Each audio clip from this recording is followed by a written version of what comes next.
ಈಗ ನಟರಾಜ್ ಗೌಡ್ರೆ ಒಂದು ಕಡೆ ಶಶಿ ತರೂರ್ ಬಗ್ಗೆ ನೀವೇನೇನೋ ಅಂದ್ಕೊಂಡಿದ್ರಿ ಸೋಫಾರ್ ಇಲ್ಲಿವರೆಗೇನೋ ಅಂದ್ಕೊಂಡಿದ್ರಿ.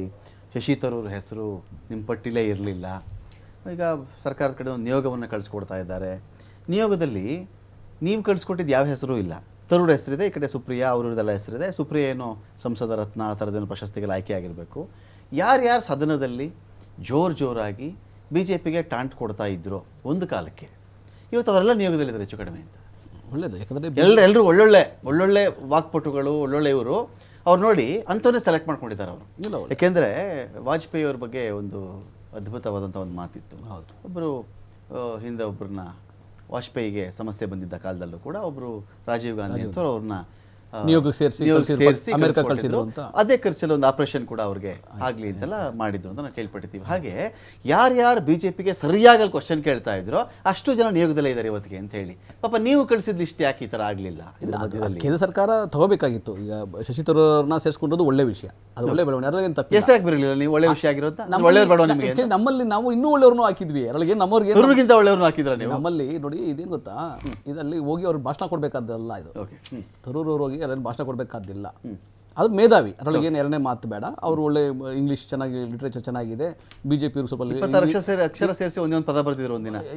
ಬಿಜೆಪಿ ಸ್ವಲ್ಪ ಇಂಗ್ಲೀಷ್ ವೀಕಲ್ಲಿ ಇದ್ದಾರೆ ನಾರ್ತ್ ಎಂಪಿಗಳು. ಸೊ ಇವರಿದ್ರೆ ಅವ್ರಿಗೆ ಅನುಕೂಲ ಇದೆ. ನಿಯೋಗ ಅಲ್ವಾ, ಒಟ್ಟಾಗಿರ್ತಾರೆ, ಏನೋ ಒಂದು ಎಕ್ಸ್ಪ್ಲೇನ್ ಮಾಡೋಕೆ ಅನುಕೂಲ ಆಗುತ್ತೆ. ಆದರೆ ಈಗ ಸರ್ಕಾರದ ಹೊಣೆಗಾರಿಕೆಯನ್ನು ಎಲ್ಲ ವಿರೋಧ ಪಕ್ಷಗಳು ಒಟ್ಟಾಗಿ ತೊಗೊಂಡು ಹೋಗಬೇಕು.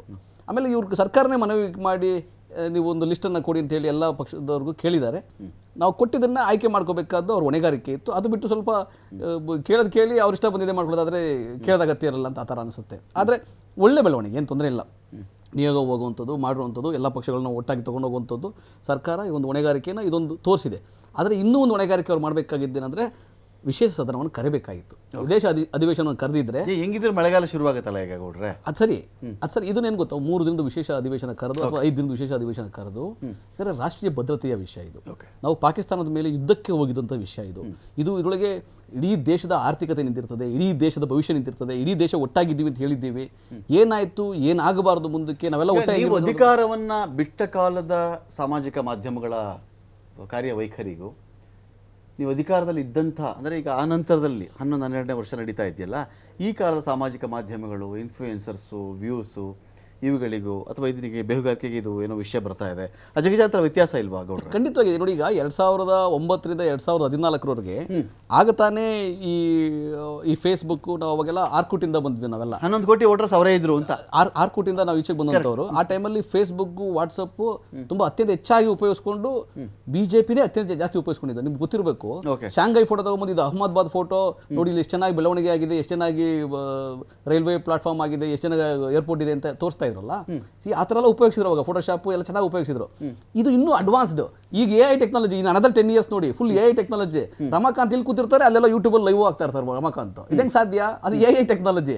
ಸೊ ಈ ರೀತಿಯಾಗಿ ಮುಂದೆ ಬದಲಾವಣೆ ಆಗ್ತದೆ. ಆದರೆ ಇದನ್ನ ಸಕಾರಾತ್ಮಕವಾಗಿ, ಮಾಹಿತಿಗಾಗಿ, ಮನರಂಜನೆಗಾಗಿ ಉಪಯೋಗಿಸ್ಕೋಬೇಕಾಗಿತ್ತೆ ಹೊರತು ಇದು ಡಿಸ್ಟ್ರಕ್ಷನ್ಗೋಸ್ಕರ ಇನ್ನೊಂದು. ಈಗ ನೀವು ಸಾಮಾಜಿಕ ಸೋಷಿಯಲ್ ಮೀಡಿಯಾದ ಅನಕ್ಷರಸ್ತ್ರ ನೀವು. ನಾವು ಡಿಸ್ಟ್ರಕ್ಷನ್ ನಾನು ಹೇಳ್ತಾ ಇದ್ದೀನಲ್ಲ, ಇದನ್ನು ಉಪಯೋಗಿಸ್ಕೊಳ್ಬೇಕಾದ ನಾನು ಸಕಾರಾತ್ಮಕವಾಗಿ. ಈಗ ನಾವು ಸರ್ಕಾರದ ಏನೋ ಯೋಜನೆಗಳು ಮಾಡ್ತೀವಿ, ಸೋಷಿಯಲ್ ಮೀಡಿಯಾದಲ್ಲಿ ಉಪಯೋಗಿಸ್ಕೊಂತೀವಿ. ಅವರೆಲ್ಲರಿಗೂ ವಾಟ್ಸಪ್ ಹೋಗುತ್ತೆ, ಎಲ್ಲರಿಗೂ ಇಮೇಲ್ ಹೋಗುತ್ತೆ, ಎಲ್ಲ ಒಂದು ಲಿಂಕ್ ಕ್ಲಿಕ್ ಮಾಡಿದ್ರೆ ಯೂಟ್ಯೂಬ್ ಲಿಂಕ್ ಹೋಗುತ್ತೆ, ಅಲ್ಲಿಂದ ಹೆಂಗೆ ಬೆನಿಫಿಷರಿ ಆಗಬಹುದು ಅಂತ ಮಾಹಿತಿ ಹೋಗುತ್ತೆ. ಇದನ್ನು ಸಕಾರಾತ್ಮಕ ಉಪಯೋಗಿಸ್ಕೊಳ್ಳೋದು ಅಂತ ಹೇಳ್ತಾರೆ. ನಾವು ಮಾಡಿದ್ದನ್ನು ಎಕ್ಸಿಬಿಟ್ ಮಾಡೋಕ್ಕೆ ಸೋಷಿಯಲ್ ಮೀಡಿಯಾ ಉಪಯೋಗಿಸ್ಕೊಂತೀವಿ. ಆಯ್ತಾ? ಅದು ಪೋಸ್ಟ್, ಅದು ಸೋಷಿಯಲ್ ಮೀಡಿಯಾನೇ ಅಲ್ಲ, ಅದು ಸ್ಕ್ಯಾನ್ ಮಾಡಿದ್ರೆ ಉತ್ತರ ಸಿಗುತ್ತೆ. ಆಯ್ತಾ? ಒಂದು ಟೆಕ್ನಾಲಜಿನ ಉಪಯೋಗಿಸ್ಕೋಬೇಕು. ಆದರೆ ಇದು ಒಂದು ದೇಶಕ್ಕೆ ಮಾರಕ ಆಗೋ ರೀತಿ ಮಾಹಿತಿ ಹಂಚಿಕೊಳ್ಳುವಂಥದ್ದಾಗ್ಬೋದು, ಅಥವಾ ಗೊತ್ತಿಲ್ಲದೇನೋ ಅದು ತುಂಬ ದುರಂತಕ್ಕೆ ಹೋಗುವಂಥ ವಿಷಯ ಆಗಬಾರ್ದು. ಇವಾಗ ಬರ್ತಾ ಇರ್ತಕ್ಕಂಥದ್ದೇನು, ಅವ್ರಿಗೆಲ್ಲೂ ಭಯೋತ್ಪಾದಕರು ಬಂದರು, ಅವರೆಲ್ಲ ಸ್ವಲ್ಪ ಮಾಹಿತಿಯನ್ನು ಇಲ್ಲಿಂದ ಎಕ್ಸ್ಟ್ರಾಕ್ಟ್ ಮಾಡಿರಬಹುದು, ಮಾಡಿದ್ದಾರೆ ಅಂತ ನಾನು ಹೇಳ್ತಾ ಇಲ್ಲ, ಮಾಡಿರಬಹುದು ಅನ್ನೋ ಮಾಹಿತಿ ಬರ್ತಾ ಇದೆಯಲ್ಲ, ಅದು ಒಂದು ಆತಂಕದ ವಿಷಯನೇ.